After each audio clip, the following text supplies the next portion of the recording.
Okay, DM. So this is now we're getting into the actual session. It happened on August 21st. Again, August 21st, 2019. So I picked up at the end of that last meeting, and but I was in a different place. It felt dark, cold. It felt like a dark feeling of dread. It was cold. I felt like weighed down, and I felt like kind of being like a human who can't breathe. But I felt like someone was helping me up.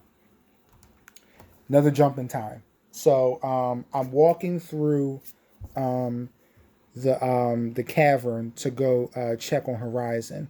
It's been months since the situation with Cayman happened, but she's still injured, and our infirmary is in like a really bad way. It's crazy because it's like the cavern has expanded so much, but it's not one of those expansions where the resources and the infrastructure of the organization grow as the organization does.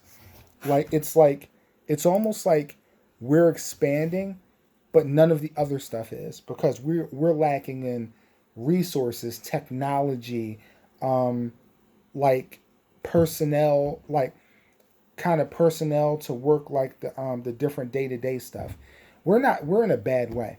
So I bump into a guy who's dressed as a pirate, and he has this headband. It has like these two red X's on it. So this is a group that has been gaining like a level of prominence within the cavern. This red X group, but I don't have like much information about it. Probably Sage has more, but the DM didn't go deep into it yet.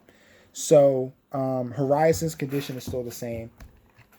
I do. I have another meeting, and this is the round table that was that was talked about in the last session. That was 2 weeks out, so it's another 2 weeks have passed.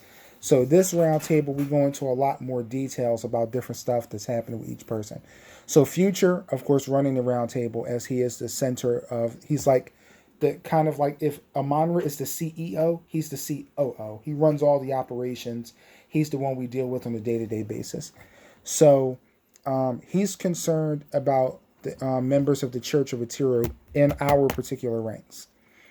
Um, Let me see. Rain is acting as officials. As Rain's. As Future's unofficial number two, as he often does. Um,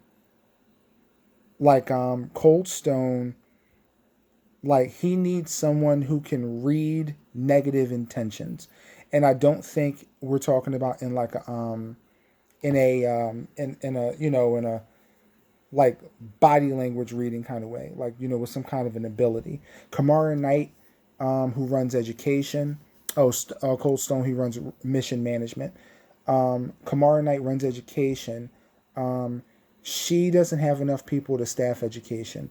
Lore, who runs necessities, um, she's concerned that more food is going out than there is coming in, and says Future says that we're having a general issue with like power and then also with rations. Um, Neptune didn't really get into anything, neither did Elo Quoki. Charity, who runs healthcare. Um, the powerlessness or the power issues we've been having is making it so that we can only power a few pods at a time. So at the very least, it seems like her main issue is centered around the power issue. So if it's not like, oh, I don't have power, and then I also have one box of band-aids and a suture kit. So it seems like if we can solve the power issue, she'll largely be fine, which is important because she runs healthcare.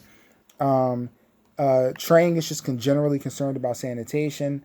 Anan, um, this is the guy who's dealing with the situation where Silver Dragon popped up again. But his issue during this meeting, he was talking about he thinks we're going to have a major issue trying to stop mining because mining efforts on the planet are too powerful.